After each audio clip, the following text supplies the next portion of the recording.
Oke semuanya, kita lanjutkan lagi pelajaran kita yang minggu lalu. Minggu lalu kita sudah belajar tentang kekentalan fluida atau viskositas fluida. Kita sekarang akan masuk di dalam pokok bahasan yang lain, yaitu aliran dalam pipa, aliran fluida dalam pipa ya. Pertama-tama kita akan bahas laju aliran atau biasa juga disebut debit aliran, biasanya simbolnya Q, yaitu volume atau massa fluida yang mengalir per satuan waktu ya. Jadi satuannya itu meter kubik per detik atau kilogram per detik. Jadi fluida itu mengalir dengan kecepatan tertentu membawa massa atau volume ya. Jadi laju aliran itu disebut volume tertentu per satuan waktu ya. Misalnya sama halnya dengan liter per detik. Jadi misalnya nimba air dari bak dalam 1 detik itu kalau 2 kali nimba atau sekali per detik atau dua kali per detik, 2 kali per detik atau 2 kali dalam 3 detik. Berarti per detiknya itu setengah 1,5 ya. Jadi 0,5 kali per detik. Tapi harus satuannya volume ya. Jadi misalnya nimba sekali dalam 3 detik, volume timbanya itu berapa? Misalnya 2 liter, berarti 2 dibagi 3. 2 liter dibagi 3 detik, berarti 2/3 liter per detik ya. Itu kalau nimba. Tapi kalau mengalir terus itu kilogram, bisa juga liter per detik, bisa meter per detik ya. Jadi singkatnya itu berapa volume yang berpindah per satu satuan waktu, apakah detik atau menit atau per jam. Bisa juga per jam, misalnya 3 kubik per jam. Jadi dipompa dalam waktu 3 jam ada 3 meter kubik yang berpindah ya. Jadi itu namanya laju aliran atau debit aliran. Nah, satuan rumusnya itu sama dengan Q sama dengan volume per waktu, di mana Q itu adalah laju aliran air atau fluida, biasa juga disebut debit aliran, dalam satuan meter kubik per detik atau kilogram per detik, dengan V itu atau volume atau jumlah total volume atau massa fluida yang dialirkan dalam waktu tertentu ya. Kemudian T, lamanya fluida dialirkan dalam detik tentunya ya. Kemudian ada rumus lain juga, yaitu Q sama dengan A kali V, di mana A ini adalah luas penampang pipa meter kuadrat, dan V atau V ini adalah kecepatan fluida dalam meter per detik. Nah, kita masuk dalam contoh soal supaya cepat mengertinya. Satu bak penampungan air dengan volume 1,2 meter kubik, atau kalau liter ini 1200 liter, diisi penuh dengan menggunakan pompa air selama 1 jam. Berapa debit pompa yang digunakan? Kemudian B, berapa kecepatan air dalam pipa jika diameter pipa itu 3/4 inci? Jawab, diketahui volume sama dengan 1,2 meter kubik, 1200 liter. T sama dengan 1 jam ya. Di sini 2 jam di sini.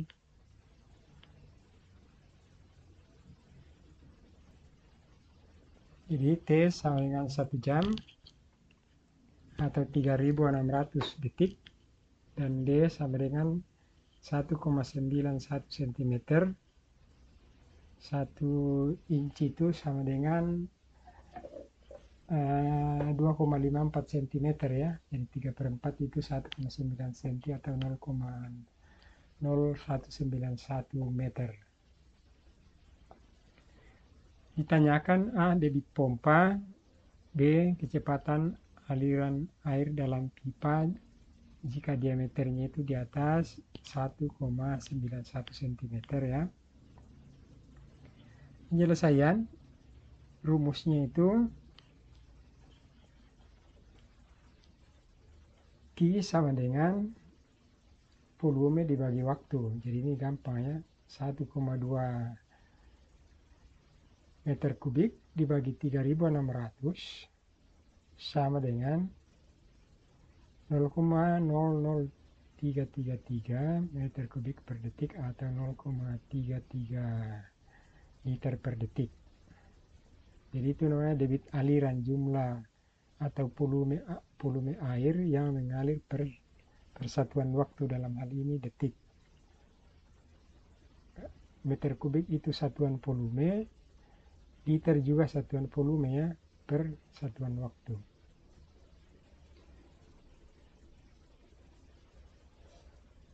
Kemudian dari rumus yang kedua tadi kita sudah lihat, Q sama dengan A kali V, yaitu luas penampungan pipa kali kecepatan. Nah, karena Q-nya sudah diketahui, ditanyakan V-nya ya. Nah, kita cari A-nya dulu, luas penampungan pipa. Luas penampungan pipa itu rumusnya A sama dengan VD kuadrat per 4 ya, atau VR kuadrat. Nah, kita tidak perlu bagi 2, langsung ini dipakai. Jadi VD kuadrat per 4 sama dengan 3,14, 0,0191 pangkat 2 dibagi 4 itu sama dengan 0,0000286 meter pangkat 2. Nah, setelah luasnya ketahuan, maka kecepatannya bisa dicari Q per A, yaitu 0,00033 dibagi 0,000286 sama dengan 1,16 meter per detik. Ini sangat cepat ini sepertinya ya. Coba bayangkan dia melaju hampir 1,2 meter per detik. Jadi aliran dalam pipa itu sangat cepat. Jadi itu contoh soalnya, apa yang disebut debit aliran dan bagaimana mencari debit aliran atau mencari kecepatan dalam pipa ya. Bilangan Reynolds. Nah, kita masuk di pembahasan selanjutnya, yaitu bilangan Reynolds. Apa sih bilangan Reynolds ini? Bilangan Reynolds ini adalah rasio atau perbandingan gaya inersia fluida dan gaya viskos fluida ya. Mungkin kalian tidak terlalu familiar dengan itu, tidak apa-apa. Gaya inersia yaitu massa aliran dikalikan dengan kecepatan fluida ya. Jadi inersia itu seperti kekuatan yang tersimpan di dalam massa ya. Jadi ada energi atau daya yang tersimpan dalam massa itu, dalam fluida itu. Sehingga disebut gaya inersia. Jadi gaya yang ada dalam massa yang sedang mengalir ya. Nah, gaya yang ada dalam massa yang sedang mengalir itu dibandingkan dengan gaya viskos atau gaya yang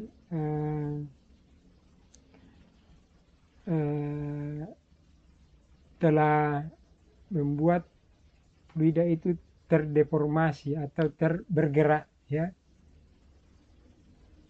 Jadi daya yang dibutuhkan seperti kemarin kita sudah bahwa tegangan untuk mendeformasi atau menggerakkan fluida dibutuhkan kesebandingan antara bergeraknya fluida itu. Jadi gaya yang dibutuhkan itu sebanding dengan seberapa bergeraknya fluida itu. Itu namanya deformasi aliran. Itu sebanding dengan perubahan yang terjadi. Nah, kesebandingannya ini karena fluida itu punya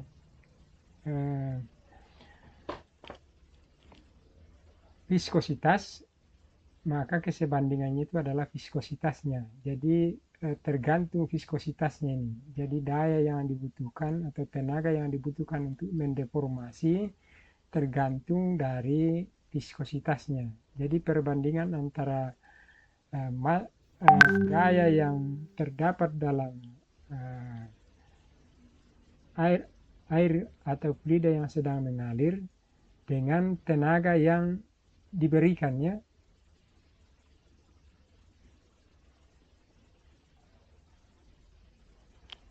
Memang agak sulit dimengerti ini, tapi tidak apa-apa.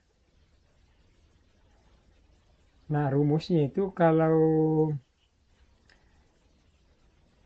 gaya inersia itu adalah massa aliran dikalikan kecepatan fluida. Massa aliran itu disimbolkan dengan massa jenis dikali kecepatannya, dikali lagi kecepatannya. Jadi massa yang sedang laju itu, jadi massa yang sedang laju itu namanya gaya inersia.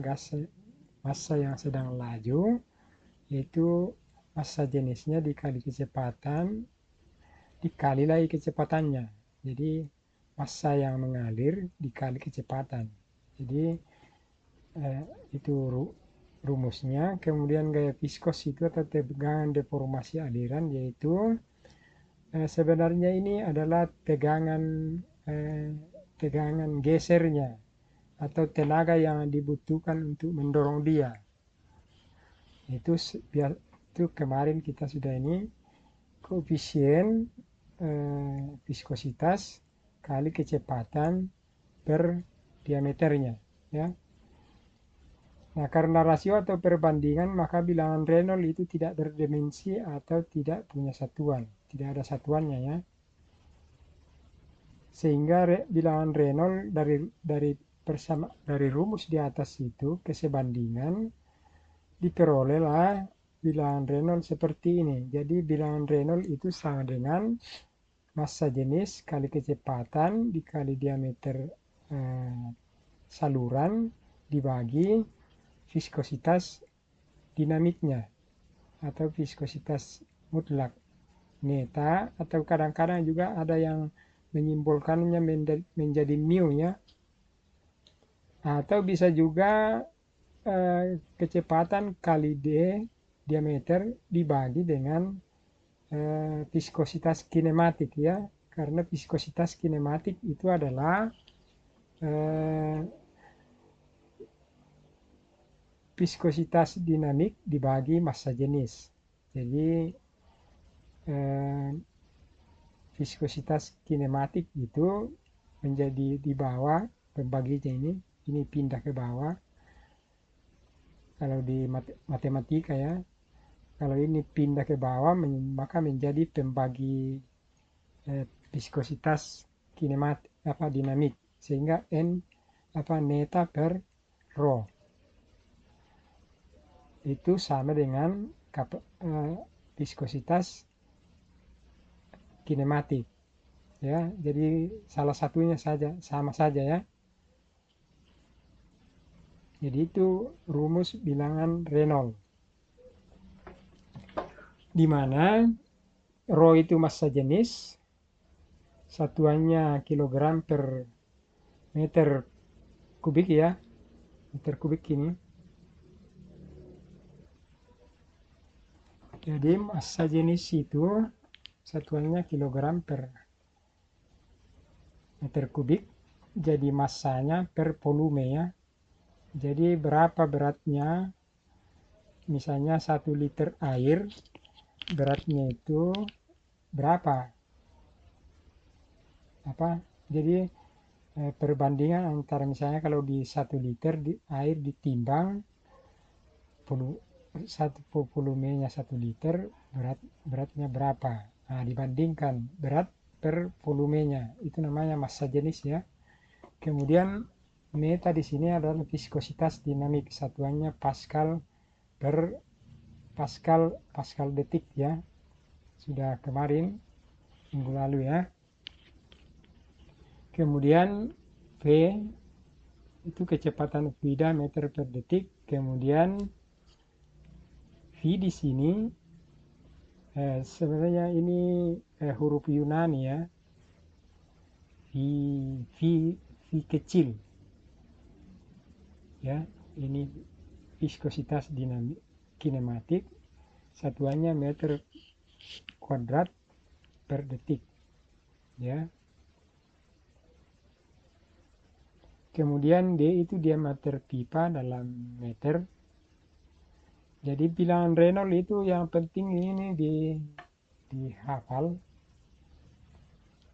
Itu kecepatan kali diameter per viskositas kinematik. Ini lebih gampang dihafal daripada ini, lebih banyak, ya.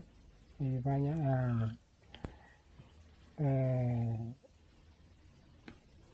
variabelnya. Kalau ini hanya 3, di sini 4, jadi lebih gampang dihafal, ini dipahami. Bilangan Reynolds itu sama dengan kecepatan dikali diameter pipa dibagi dengan viskositas kinematiknya, ya. Nah, kita lihat contoh soal sebelumnya. Kita pelajari dulu atau ketahui dulu kenapa sih harus dihitung-hitung untuk bilangan Reynolds, apa sih gunanya. Nah, kegunaan bilangan Reynolds itu salah satunya adalah untuk memprediksi aliran. Jadi kalau dihitung bilangan Reynolds-nya, kira-kira alirannya itu laminar atau turbulen. Lalu apa yang disebut turbulen dan laminar? Nah, memprediksi untuk laminar itu alirannya steady atau tenang. Kalau kayak air di sungai itu kalau mengalir, kalau dia mengalir tenang, itu namanya laminar. Kalau misalnya dia banjir lalu mengalir cepat, lalu ribut, banyak busanya, saling tabrakan, alirannya itu namanya turbulen. Jadi kalau naik pesawat sering dengan turbulensi, ya. Jadi pesawatnya goyang, ya, karena aliran udara itu ada, kalau misalnya ada pergerakan angin atau ada taupan di udara, angin ribut atau awan yang ini membuat pesawat menjadi turbulen. Nah, itu kalau di pesawat, artinya pesawatnya itu dia goyang, mengalami turbulensi. Kalau laminar itu dia tenang, tidak ada gangguan berarti. Jadi itu untuk lebih menanamkan contohnya bahwa disebut laminar itu alirannya tenang, kalau turbulensi itu alirannya kacau atau bergerak, saling tabrakan, ribut. Tapi agak sulit dilihat kalau dalam aliran dalam pipa ya, makanya muncul bilangan Reynolds ini dihitung supaya bisa diprediksi kira-kira kalau diameter pipa itu sekian, kecepatannya bisa dihitung dengan debit volume volume yang dialirkan selama satu satuan waktu tertentu, sehingga bisa diukur kecepatannya ya, seperti rumus yang kita sudah pakai di atas. Kalau volume yang dialirkan per satuan waktu dibagi dengan waktunya, maka dapat debitnya. Kalau pipanya dapat diketahui luasnya, penampangnya, maka dengan demikian kecepatannya bisa dihitung ya. Nah, dengan kecepatan diketahui dan diameternya diketahui seperti ini tadi, dengan diketahuinya kecepatan dan diameter, kemudian viskositas kinematiknya, maka bilangan Reynolds-nya dapat diketahui. Setelah bilangan Reynolds-nya diketahui, maka bisa digolongkan ini laminar atau turbulen. Nah, turbulen atau laminar itu mempengaruhi koefisien gesek dalam pipa. Nah, kalau dia turbulen itu terlalu banyak kehilangan energi yang disebabkannya ya. Jadi kalau aliran turbulen itu banyak energinya hilang dalam gesekan, sehingga sebenarnya memompa air dengan aliran turbulen itu sangat merugikan. Jadi banyak energi habis percuma dalam bentuk gesekan, dan gesekan itu biasanya bisa menjadi panas, tapi karena air itu pemindah panas yang baik, jadi suhunya bisa naik di dalam, bisa naik sedikit. Nah, itu percuma energi dia padahal harusnya digunakan untuk memindahkan fluida, ini malah suhunya naik. Jadi itu kegunaan utama bilangan Reynolds, jadi untuk memprediksi aliran laminar atau turbulen, karena akan sangat merugikan kalau aliran itu turbulen.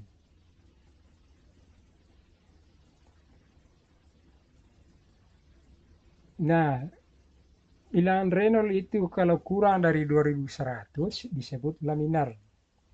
Jadi ini muncul sudah ya, untuk mengkategorikan aliran dalam pipa itu laminar atau turbulen tergantung besarnya bilangan Reynolds-nya.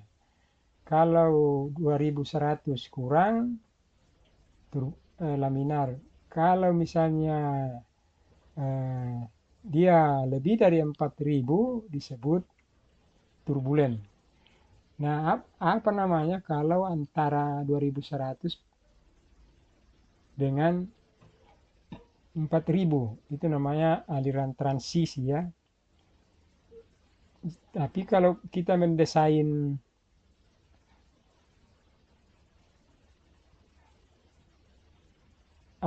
suatu aliran baik digunakan untuk penampungan air ataupun mengalirkan air, misalnya membuang air dari misalnya kalau lagi sedang banjir, membuang air dari sungai atau dari sungai ke danau atau dari sungai ke laut dipercepat. Nah, itu bagaimana supaya alirannya itu laminar, supaya energi yang dipakai betul-betul digunakan untuk memindahkan air, bukan habis dalam bentuk gesekannya. Nah, supaya lebih cepat mengertinya, kita pakai contoh soal tadi yang di atas. Pertama, di atas sudah diketahui bahwa debit alirannya itu 0,0033 meter kubik, ya.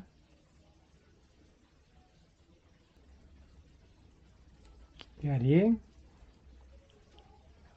dengan kecepatan aliran 1,16 meter per detik, diameter pipa 1,91 cm, air dipompa tersebut pada suhu 20 derajat. Nah, tentukan jenis aliran tersebut, apakah laminar atau turbulen.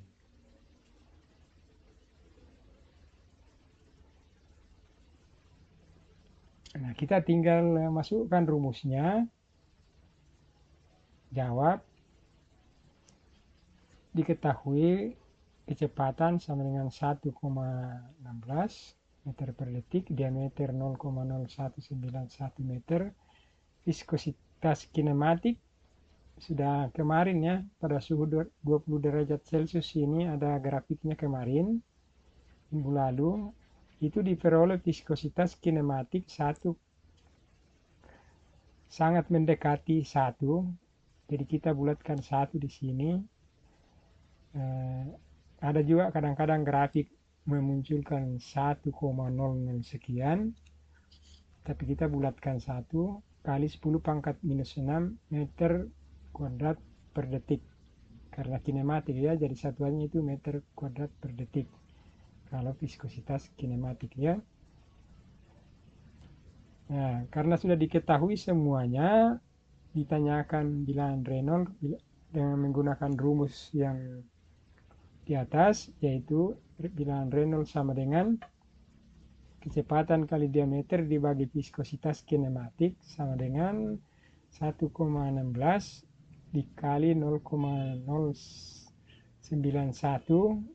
dibagi 1 kali 10 pangkat minus 6, itu sama dengan 22.156. Ini sangat jauh di atas 4.000 ya. Jadi ini sangat turbulen. Jadi bisa dibayangkan alirannya ini sangat ribut, dan bisa dibayangkan energi yang habis percuma dalam gesekan itu begitu besar. Jadi ya, aliran ini sangat tidak efisien, banyak sekali kehilangan energi, apalagi kalau ada belokan di situ, atau misalnya pompa di rumah, lalu dari misalnya kalau di Samarinda itu, saya tidak tahu kalau di Pasir, apakah lancar airnya atau juga sering mati. Nah, kadang-kadang sering mati itu orang pakai pompa dari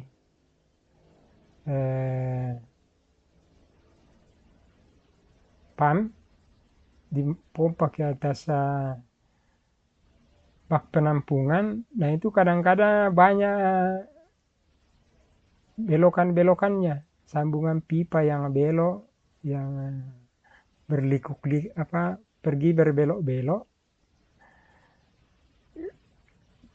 karena rumahnya itu tuh mungkin tidak didesain bagus supaya dari masuknya pump ke penampungan itu, kalau paling bagus itu kalau 2 kali aja sambungan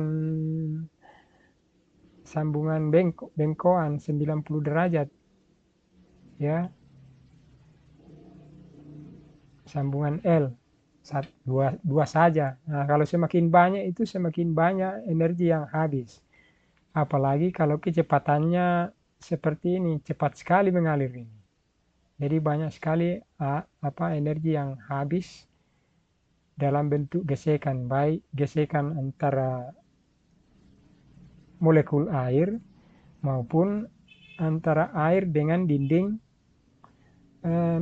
pipanya, atau habis di belokan. Karena banyak sekali energi habis itu kalau cepat, lalu tiba-tiba belok, sama seperti sambungan L itu ya, beloknya 90 derajat. Nah, bisa sama saja kalau kita masuk tikungan. Kalau kita tidak ngerem, maka pasti kita kemungkinan besar kita akan kecelakaan. Kalau tidak ngerem masuk tikungan. Nah, harusnya kalau tidak ada tikungan itu kan tidak perlu ngerem. Ngerem itu artinya eh, menghabiskan laju energi yang harusnya dipakai laju, lalu dihabiskan melalui gesekan. Nah, kira-kira seperti itulah kalau dalam pipa ya. Karena tiba-tiba belok, maka banyak energi habis di belokan itu ya. Jadi airnya menjadi lambat. Kalau naik motor itu sengaja direm supaya kita tidak kecelakaan. Tapi kalau dalam pipa itu memang banyak yang habis gara-gara belok. Habis dalam bentuk gesekan. Jadi sama, belokan itu sama kalau di motor itu sama kayak rem ya. Jadi semakin banyak belokannya, semakin banyak ngerem. Akhirnya semakin banyak energi yang habis di tikungan-tikungan itu ya. Apalagi kalau laju. Sama dengan motor yang sangat laju, kalau tikungan harus ngerem banyak, bisa-bisa terlempar. Artinya harus begitu banyak energi yang harus diredam melalui pengereman, melalui gesekan. Sama juga halnya dalam pipa. Kalau terlalu cepat airnya mengalir, maka begitu banyak energi yang hilang gara-gara belokan. Jadi sangat tidak bagus kalau air terlalu cepat. Karena belokan itu tidak mungkin dihindari. Ya. Jadi untuk menghindari kerugian banyak dalam pipa, maka kecepatan alirannya itu harus menjadi kecil dengan cara memperbesar diameter ya. Nah, kita akan coba di sini.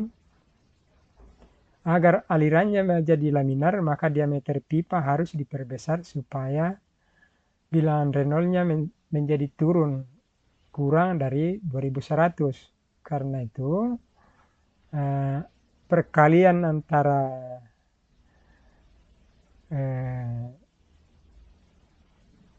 V kali D ini harus lebih kecil dari 2100.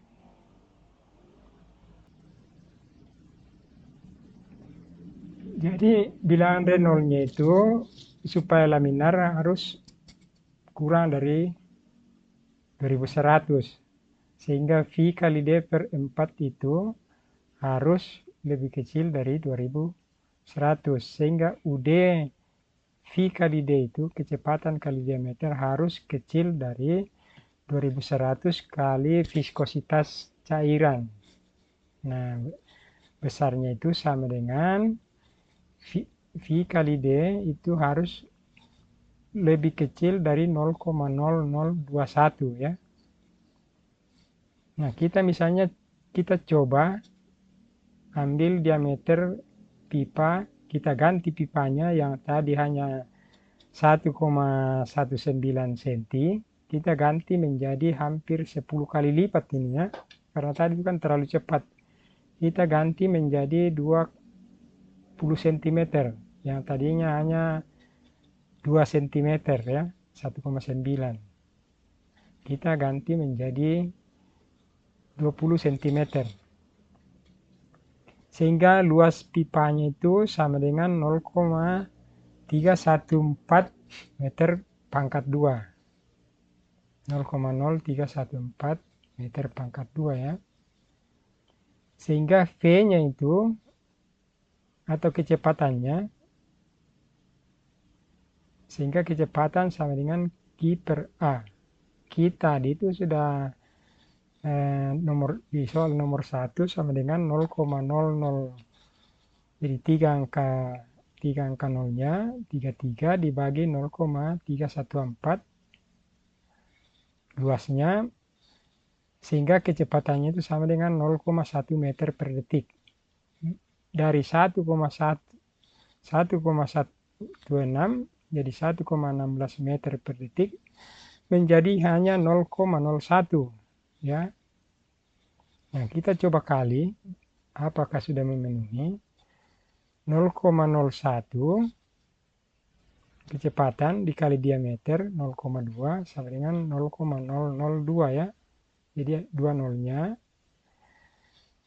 Ternyata itu sudah memenuhi 0,002 itu lebih kecil daripada 0,0021 ya. Sehingga bilangan Reynolds-nya itu setelah kita hitung ini hanya 2000, berarti laminar ya. Jadi sebagai orang teknik mesin, pelajaran itu bagaimana mengaplikasikannya ya. Jadi orang sebagai diploma teknik mesin, jadi pengetahuan itu kita dapatkan untuk diaplikasikan. Jadi untuk bilangan Reynolds itu diketahui untuk memprediksi apakah alirannya laminar atau turbulen. Karena alasannya kenapa butuh bilangan Reynolds untuk memprediksi, karena tidak bisa diamati langsung itu aliran dalam pipa ya. Kecuali pipanya transparan. Nah, sampai saat ini hampir hanya selang-selang tertentu yang bisa kelihatan airnya jalan, tapi kita juga tidak tahu itu laminar apa turbulen ya, karena apalagi kalau airnya jernih, kecuali airnya dikasih pewarna dicampuri